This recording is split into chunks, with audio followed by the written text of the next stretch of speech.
हमारी हीरोइन टैरल सैसियो को एंगेजमेंट की ऑफर करते हुए कहती है, ऑफ कोर्स मैं ये नहीं कह रही कि हमें शादी भी करनी होगी, मैं बस एक रीजनेबल एक्सक्यूज चाहती हूँ ताकि तुम्हारी फैमिली में आ सकूँ। और फिर वो कहती है, अगर हमारी एंगेजमेंट हो गई फिर तो तुम आउटसाइड की एक्टिविटी से बिल्कुल फ्री हो जाओगे और इस तरह तुम तो मरने से बच जाओगे। ये हम दोनों के लिए बेहतर होगा और तुम्हारे लिए इंडिपेंडेंट पावर हासिल करना बहुत ज़्यादा आसान होगा। तो तब सैसियो कुछ सोचता है और तब वो अपने नोटपैड पे कुछ लिखने लगता है और फिर उसको दिखाता है। उसमें लिखा था, प्लीज मुझे थोड़ा वक्त दे, मुझे सोचने के लिए थोड़ा वक्त चाहिए, मैं ज्यादा देर नहीं लूंगा। वो कहती है ठीक है और वो सोचती है मैंने यही तो एक्सपेक्ट किया था। और तब उठते हुए कहती है ठीक है तो मैं आपके रिप्लाई का इंतजार करूंगी, अब मैं चलती हूँ। और फिर वो कहती है प्लीज अपनी स्केचबुक को सेफ रखना बिल्कुल ना भूलिएगा। तो सैसियो कोई जवाब नहीं देता और फिर वो वहां से निकल गई थी। और उसके बाद जब वो बाहर आती है तो उसकी गार्ड वहीं पर खड़ी थी। वो कहती है, मिस ग्रीनल क्या आपने बात सुनी हमारी, जो मैंने उससे बात की थी? वो कहती है नहीं नहीं मैं तो कुछ सुन ही नहीं पाई। तो हमारी सोचती है चलो अच्छा हुआ, मुझे लगता है मैजिक अच्छे से काम कर रहा था। वो कहती है जब हम वापस आएंगे ना मैं तुम्हें डिटेल सब कुछ बता दूंगी। तो ग्रीनल कहती है जी मैं समझ गई। और तब वहां पर देखती है, वो कहती है क्या? और वहां पर वही सीढ़ियां थी। वो कहती है क्या ये वही सीढ़ियां तो नहीं है जहां पर सैसियो ने मेरी जान बचाई थी? लेकिन वो तो सिर्फ एक ख्वाब था, है ना? और तब वो सोचती है लेकिन आखिर कैसे सैसियो खड़ा कैसे हो पाया था? तो उसकी गार्ड कहती है क्या मसला है माई लेडी, क्या कोई बात है? वो कहती है नहीं नहीं वो सिर्फ एक ख्वाब था, लेकिन मुझे ये चीज़ इतनी ज़्यादा तंग क्यों कर रही है? तो वहां से निकलते हुए कहती है कुछ खास नहीं। और उसके बाद 3 दिनों के बाद ही सैसियो ने उसे दोबारा कांटेक्ट कर लिया था और इस बार मार्क्वेस खुद उसे ग्रीट करने के लिए आए थे। वो कहते हैं तुमसे दोबारा मिलकर बहुत ज़्यादा खुशी हुई टैरल। और तब टैरल उनके सामने खड़ी थी। वो कहती है ये बहुत ज़रा शर्म की बात है कि मैं बाल रूम में आपसे मिल नहीं पाई, लेकिन आपकी वाइफ कैसी है? तो वो कहता है वो तो रेस्ट कर रही है क्योंकि उसकी बॉडी पेन में है। तो वो कहती है आई सी। और फिर वो वहां चल जाती है। तो मार्कस को जाते हुए देखता है और वो सोचता है आखिर तुम क्या प्लॉट कर रही हो रिहान? तो उसके बाद वो फिर से उसके कमरे पहुंच गई थी। वो कहती है 3 दिन हो गए ना हमें मिले हुए। तो वो लिखता है मुझे लगता है बहुत जरा बिजी होंगी, लेकिन थैंक यू यहाँ आने के लिए, मुझसे मिलने के लिए। तो वो कहती है वैसे भी थैंकफुल मुझे होना चाहिए कि आपने अपना डिसीजन इतनी जल्दी बना लिया। तो क्या आप मुझे बताएंगे कि आपका डिसीजन क्या है? तो तब वो वहां पे कुछ लिखता है और तब उसके सामने करता है। उसमें लिखा हुआ था अगर जेमन हेड बन गया फिर तो मेरी लाइफ की प्रोटेक्शन की कोई गारंटी नहीं है, इसलिए मैंने उम्मीद छोड़ दी थी। लेकिन अब आपने मुझे ऑफर किया है तो मैं चाहता हूँ कि मैं आपके साथ एंगेजमेंट कर लूँ और इस तरह आप मुझे मार्कस की पोजीशन तक सिक्योर कर देंगी। तो वो कहती है हाँ ये तो गुड आइडिया है, अब ये हमारे लिए ठीक रहेगा। तो तब वो दोनों एक दूसरे की तरफ स्माइल करके देखते हैं। तभी वहां पर एक मेड आती है। वो कहती है excuse me successor of Rihan. और वो थोड़ी घबराई हुई लग रही थी। तो वो कहती है मुझे माफ कीजिएगा मैं टी कप चेंज करना ही भूल गई। तो हमारी हीरोइन जब उस टी कप की तरफ देखती है तो वो थोड़ा पुराना और थोड़ा टूटा हुआ लग रहा था। वो सोचती है क्या ये लोग सैसियो को ऐसे ट्रीट करते हैं? तो उसकी मेट कहती है मुझे माफ कर दे, मैं अभी से चेंज कर देती हूँ। वो कहती है नहीं नहीं कोई बात नहीं। और वो सोचती है अगर ये लोग किसी को बुली कर भी रहे हैं फिर भी ये कितने ज्यादा डिस्कस्टिंग लोग हैं। लेकिन तभी उस मेट के हाथ से वो चाय नीचे गिरती है और जाके वो सैसियो के टांग पे गिर जाती है। वो कहती है सर सैसियो। तो सैसियो को थोड़ी तकलीफ हो रही थी। तो टेरल कहती है आप ठीक तो हैं माई लो? और फिर उस मेट से कहती है तुम वहां खड़ी क्या कर रही हो, जाके कुछ क्लीन करने के लिए लेके आओ। तो मेड कहती है लेकिन मेरे पास तो कुछ नहीं है। तो हमारी यून कहती है एप्रन भी चलेगा। और थी तो हमारी यून उसके पास आती है। वो कहती है आप ठीक तो हैं? चाय बहुत जरा गर्म थी। और सैसियो वो थोड़ी स्माइल से उसकी तरफ देख रहा था, लेकिन तब वो उसके टांग से वो चाय साफ करने लगती है। तो वो कहती है क्या? और हमारे सैसियो की टांगे थोड़ी सी कांप रही थी। वो कहती है 1 मिनट। तो मेड कहती है माई लेडी मेरा हाथ बस फिसल गया था। तो हमारी कहती है बस भूल जाओ इस बात को, दफा हो रही यहाँ से। वो कहती है ये मैंने जानबूझ के नहीं किया, मैं बस बहुत ज्यादा नर्वस थी। तो हमारी हीरोइन चिल्ला कहती है मैंने कहा ना दफा हो जाओ यहाँ से। तो मेड कहती है जी जी मुझे माफ कर दे माई लेडी, मैं चलती हूँ। और उसके बाद वहां से निकल गई थी। तो हमारी हीरोइन वहां से खड़े होते हुए कहती है तुम आखिर हो कौन? तो तब वो थोड़ी ज्यादा गुस्से में आई हुई थी। वो कहती है तुम चल सकते हो है ना?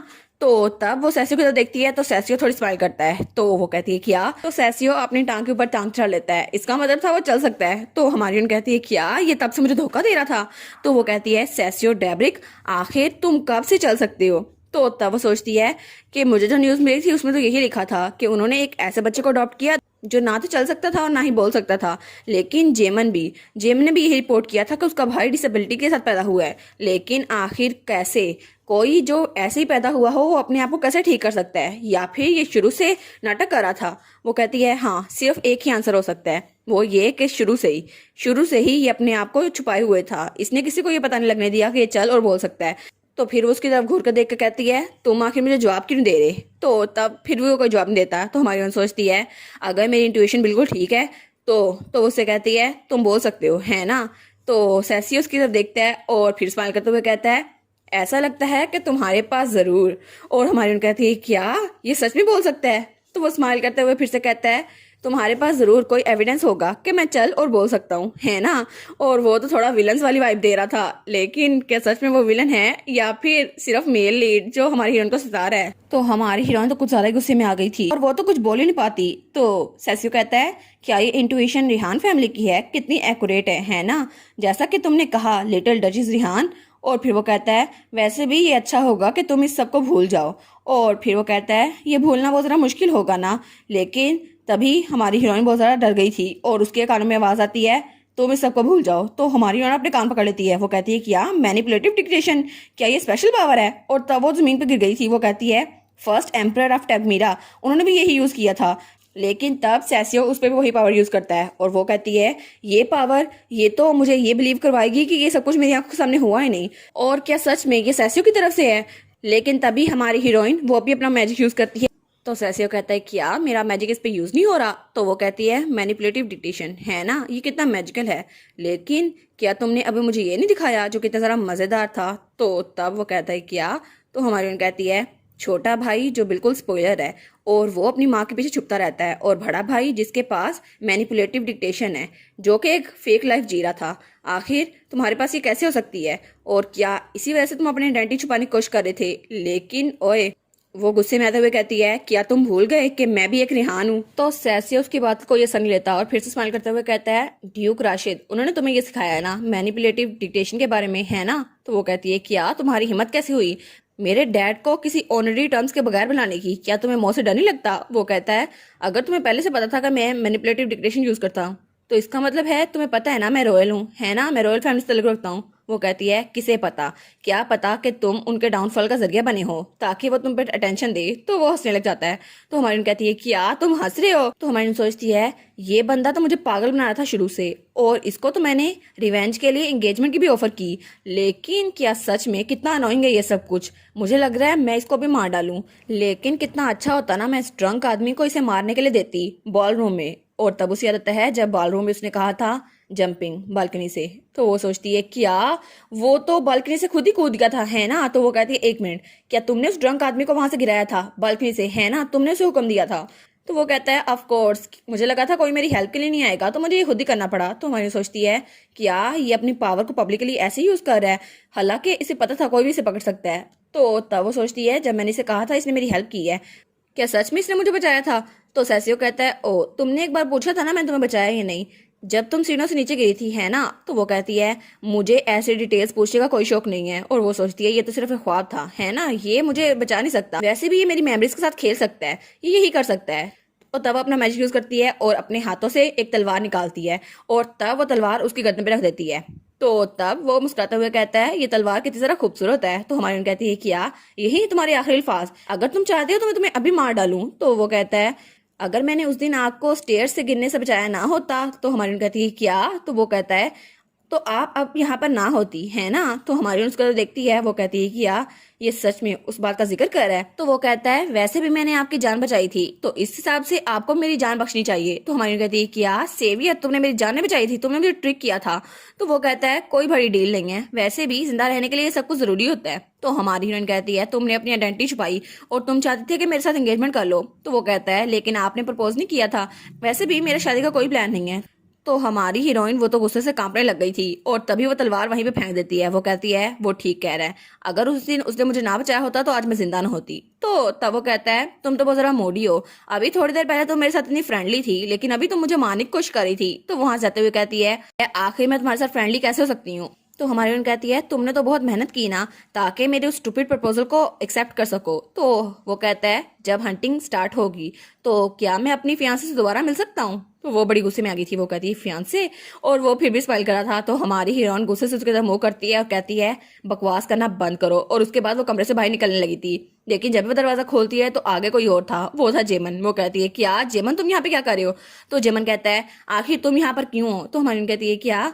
वो कहता है मैं तुमसे पूछ रहा हूँ तुम यहाँ पर क्यों आई हो? तो हमारी हीरोइन कहती है क्या तुम देख नहीं सकते? तो जेमन कहता है मैं तुमसे पूछ रहा हूँ तुम सैसियो से मिलने क्यों आई थी? तो तब वो सैसियो की तरफ देखती है, वो सोचती है मैं इससे मिलने क्यों आई थी, लेकिन सैसियो उसने फिर से वही मासूम शक्ल बना ली थी। वो कहती है क्या आखिर इसने शक्ल क्यों बना ली है? क्या ये किसी किस्म का एक्टर है? इतनी जल्दी अपना पैंतरा बदल लिया? तो वो कहती है मुझे नहीं पता, वैसे भी कोई रीजन नहीं है। और फिर वो जाते हुए कहती है गुड बाय, लेकिन जेमन वो उसका हाथ पकड़ लेता है। वो कहता है मुझे तुमसे बात करनी है।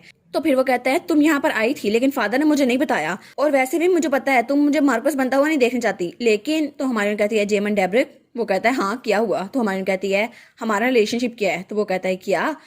तो तब उसका कॉलर पकड़ती है और उसको दीवार के साथ लगा लेती है। तो फिर बड़े गुस्से से कहती है मैं तुमसे पूछ रही हूँ क्या तुम मेरे लवर हो या कुछ और? तो तब जेमन खांसते हुए कहता है तुम्हारा क्या मतलब है? तो वो कहती है ना मैं तुम्हारी लवर हूँ विंटर ग्लास, ना ही तुम्हारी दोस्त।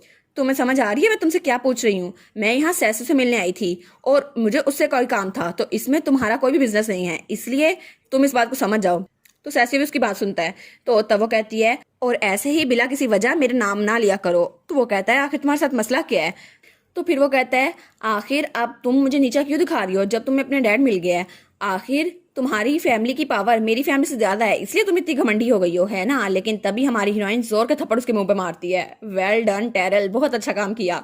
और वो वहां शौक खड़ा था। तो हमारी कहती है तुम भी यही काम करते थे, तुमने अपने फादर की पोजीशन अपने लिए ली और तुम मुझे सिंड्रेला कहते थे, लेकिन जाओ और अपने फादर से कह दो कि तुमने मुझसे थप्पड़ खाया है, जैसे तुम हमेशा करते हो, उनको जाके हर बात बताते हो।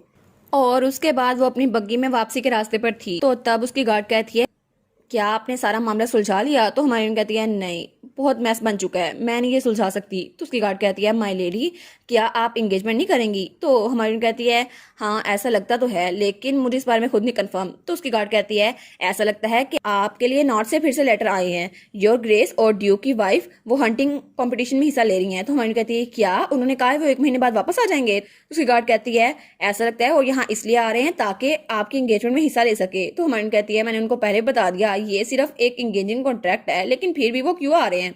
तो वो कहती है वो जरूर क्यूरियस होंगे ना, क्योंकि वो आपके मॉम और डैड हैं। तो वो कहती है लेकिन फिर भी इसके अलावा भी कोई रीजन होगी। तो उसकी गार्ड कहती है नहीं नहीं कोई भी रीजन नहीं। तो हमारी कहती है कितना बोरिंग है ना ये सब कुछ। और फिर वो कहती है सैसियो के बारे में है ना, इसके अलावा कोई और चीज नहीं पता चली? तो वो कहती है जी बिल्कुल, हमारी इन्वेस्टिगेशन तक सब कुछ ठीक था। तो हमारी कहती है हर एक इन्फॉर्मेशन शायद उसने मैनिपुलेटिव डिक्टेशन से मिटा दी हो। क्या सच में वो लोग ऐसे इंसान को भड़ा कर रहे थे अपने घर में जिसका उनको खुद नहीं पता कि वो रॉयल है या फिर उसके पास ऐसी पावर है? वो सोचती है कि सच में डेब्रिक फैमिली को उसकी पावर के बारे में कुछ भी नहीं पता था। और वो कहती है ये बेस्ट होगा अगर हम केयरफुल रहें। तो उसकी गार्ड में स्माइल करती है और वो सोचती है हालांकि सैसियो के बारे में अब मेरे कोई प्लान्स नहीं थे, लेकिन अगर मुझे उससे बात करनी है तो जरूर मुझे सोच समझ के बात करनी होगी, क्योंकि उसको देखकर मेरे दिमाग में सिर्फ एक ही लफ्ज आता है बगावत, उसके अलावा कुछ नहीं। और तब हमें सैसियो और उसका बटलर दिखाया जाता है। तो उसका बटलर कहता है अब आप बोल सकते हैं, कोई भी इर्द गिर्द नहीं है। और फिर वो कहता है आखिर आपके दरमियान और लेडी टेल के दरमियान क्या हुआ था? तो सैसियो कहता है यहाँ बहुत सारा सीरियस बात है। तो वो कहता है क्या आप मुझे ये ना बताएं कि आपकी आइडेंटिटी एक्सपोज हो गई है? वो कहता है हाँ हाँ बिल्कुल, जब उसने मेरी टांगों को छुआ तो उसको पता चल गया कि मैं चल सकता हूँ। वो कहता है क्या आपकी सिचुएशन इतनी ज्यादा बढ़ गई है? वो कहता है हाँ हाँ लंबी कहानी है। तो वो कहता है लेकिन आपने अपनी पावर यूज तो की थी ना, अगर कोई भी आपको छू ले और आप उस पर पावर यूज करें तो फिर उसका असर हो सकता है। वो कहता है हाँ मैं भी बहुत ज्यादा श्योर था, लेकिन ऐसा लगता है मैनिपुलेटिव डिक्टेशन रिहान पे वर्क नहीं करती। तो वो कहता है 3 साल पहले आपने उन पे यूज की थी ना, तब तो उन्हें भूल गया था ना, जब आपने उन्हें सीढ़ियों से बचाया था तब भी तो आपने उन पे अपनी पावर यूज की थी ना, तब तो काम कर गया था। तो वो कहता है हाँ लेकिन ऐसा लगता है वो टैलेंट वो ऐसी चीज है जिसके बारे में मुझे बहुत ज्यादा फिक्र है, और एक ऐसी इंसान जिसके पास 3 सालों पहले पावर नहीं थी और अब उसकी पावर इतनी जरा बढ़ गई है कि उस पर मेरा मैजिक यूज नहीं हो रहा। तो वो कहता है क्या सच में अगर ऐसा है तो हमें उसे खत्म कर देना चाहिए? तो वो कहता है नहीं नहीं, रिहान के साथ पंगा लेना बहुत जरा बुरी बात है, तो अपनी जुबान जरा संभाल के यूज करना। तो वो कहता है जी मुझे माफ कर दे योर हाइनेस। और फिर झुकते हुए कहता है मैं गलत था। तो उसके सर पे हाथ रखते हुए कहता है हाँ हाँ ये ठीक है, तुम तो अच्छे बच्चे हो। तो फिर वो कहता है टेरर रिहान हाँ। और फिर वो स्माइल करते हुए कहता है वो इतनी भी बुरी नहीं है। और उसके बाद हमें हमारी हीरोइन का कमरा दिखाया जाता है। वो कहती है हालांकि मैंने अनाउंस कर भी दिया कि मैं एंगेजमेंट नहीं करूंगी, लेकिन फिर भी मुझे लगता है कि फादर मुझ पे विस्पर कर रहे हैं। और वहां 2 लाइनों में उसके फादर का लेटर था जहां लिखा था मेरे आने तक इंतजार करना, और चाहे तुमने जो कुछ मर्जी प्लान किया है बस इंतजार करना फादर। वो कहती है कि अब फादर ने ऐसे लेटर लिखा है सिर्फ 2 लाइनों का। और फिर वो देखती है तो उसकी मॉम ने दो पेज लिखे हुए थे। वो कहती है मॉम के लेटर से कितना ज्यादा डिफरेंट है। और फिर उस लेटर को रखते हुए कहती है चलो जो भी है, इसके अलावा भी एक और लेटर है और वहां पर लिखा हुआ था टू माई फियांसे, और वो सैसियो ने भेजा था। तो हमारी कहती है क्या उसकी आइडेंटिटी एक्सपोज हो गई है इसलिए वो मुझे लेटर लिख रहा है? और वहां पर लिखा था मैं तुमसे एक बार और मिलना चाहता हूँ डचेस टेरल। तो हमारी नॉन उस लेटर को ही फाड़ देती है और उसको आग में जला देती है। वो कहती है उसे लगा था मैं इसे एक्सेप्ट कर लूंगी, ऐसा कुछ नहीं होने वाला, और वो लेटर तो जल भी चुका था। तो वो कहती है सैसी और डेब्रिक, मुझे अब तुमसे कोई बात नहीं करनी। आखिर वो मुझे बेवकूफ कैसे बना सकता है? उसकी हिम्मत कैसे हुई ये सब कुछ करने की? और इसी के साथ ये वाला पार्ट यहीं पर ख़त्म। तो आप लोग बताइएगा आप लोग को ये पार्ट कैसा लगा, और वीडियो को लाइक और चैनल को सब्सक्राइब लाजमी कीजिएगा। बाकी वीडियोस का लिंक भी स्क्रीन पर नज़र आ रहा होगा, तो काइंडली उनको भी चेकआउट कर ले। और thank you so much for watching my videos. Stay safe, bye bye.